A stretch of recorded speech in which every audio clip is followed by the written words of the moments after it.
سارا کوشش کل سے اب وہ یہ دے رہا ہے مفتی صاحب پنجاب میں نہیں آئے گا، یہ ہمارے عوام کو ان کا عقیدہ خراب کر رہے ہیں۔ میں نے کہا کل میں پھر بکر کی مولوی سے کہتا ہوں، کفر کے فتوے لگانا، عوام کو قرآن سے دور کرنا، المدد یا پولیس کہنا، جھوٹی ایفائیاریں کٹوانا، یہ دور تمہارا چند دن کا ہوگا، پھر ایک دن ہوگا کہ اس پاکستان میں اور آپ آمنے سامنے ہوں گے، پھر کیا کرو گے؟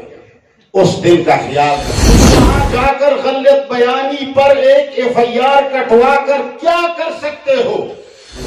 اور آپ کی دشمنی تو رہ جائے گی نا، پھر تم کیا کرو گے؟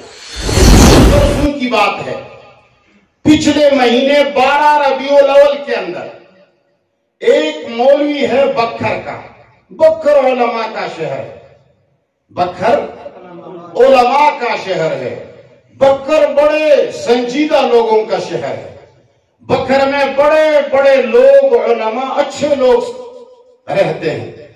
تو بکھر کا ایک صاحب 12 ربیع الاول تلاگنگ میں اپنی دکان چمکانی کے خاطر میرا نام لے کر کہتا ہے یہ کافر ہے، یہ مرتد ہے، یہ ملحد ہے، یہ ایسا ہے، یہ ویسا ہے۔ تو جو کچھ اس کو آتا تھا وہ اس نے کہہ دیا، میں نے سن لیا۔ کل پرسوں 26 تاریخ کو میں جب گیا وہاں بکھر شہر میں میرا بیان تھا، الحمدللہ اچھا بیان ہوا، لوگ قرآن سننے والے ہیں، عوام کی تو محبت ہے قرآن کے ساتھ۔ جب بیان ختم ہوا تو مجھے کسی نے کہا کہ وہ تمہاری اوپر فتوے لگانے والا جو صاحب ہے وہ یہاں رہتے ہیں۔ تو میں نے کہا اگر یہ جھگڑنے والا نہ ہو تو چلو ان کے پاس جائیں، ذرا ایک پیالی چائے بھی پی لیں گے۔ اور میں نے ایک کتاب لکھی ہے جادو کے خلاف، قال البخاری ان ہزم النبی عن اللبید الیہودی، کیا ہمارے رسول اللہ صلی اللہ علیہ وسلم کو جادوگر نے شکست دی؟ ایسی کتاب میں نے لکھی اور بڑی ذخیر اور اچھی کتاب ہے الحمدللہ۔ ماشاءاللہ۔ تو میں نے کہا یہ بھی تحفے میں دے دیں گے، ان کے ساتھ ایک چائے پیالی بھی لے لیں گے۔ مدرسے کے اندر مسجد ہے، ہم آئے اور مسجد کے اندر 2 رکعت بھی پڑھ لیے اشراق کے۔ ان کے ہاں دفتر میں گئے تو مولوی صاحب پوری زندگی سٹیجوں پر لوگوں کو اخلاق کا درس دیتے ہیں، مگر جب ہم اس کے دفتر میں گئے تو وہ یوں بیٹھا رہا۔ تو میں گیا اور میں نے اس کو سلام کر کے ہاتھ ملا دیا، وہ بیٹھا تھا اور میں نے سلام کیا اس کو، تو میں بھی ایک صوفے پہ بیٹھ گیا۔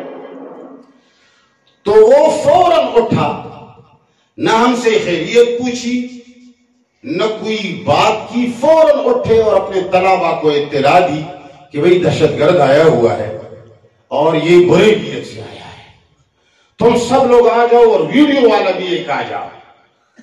تو ایک آیا، اس لیے کہ مولویوں کے تو ہم غلام ہیں، خدا کے اور رب کے ہم غلام، ہم ایکٹر ہیں، صرف ایکٹر۔ تو وہ جب بیٹھا اور ویڈیو والا آیا، اس نے ویڈیو لگائی۔ میں نے کہا حضرت آپ نے تو نہ یہ پوچھا کہ چائے پیئیں گے، پانی لیں گے، ہم مہمان ہیں۔ اور میں نے اپنے بیٹے سے کہا کہ بھئی تم وہ کتاب لے آؤ تاکہ میں مولوی صاحب کو ہدیہ میں دے دوں۔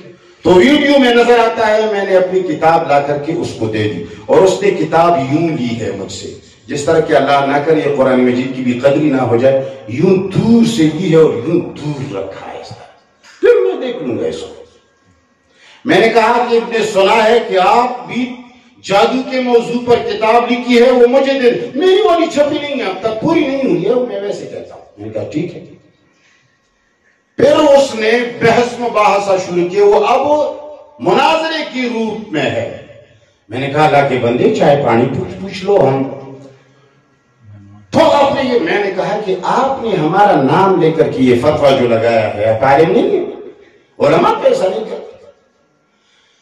پھر اس وہ ایک سوال کرتا ہے، اب مناظرے کا شوق رکھتا ہے، لیکن میں جب مناظرے پہ آتا ہوں تو وہ ایک سوال کرتا ہے، نہیں پہلے اصول طے ہو جائے۔ مولوی کے بھاگنے کا ایک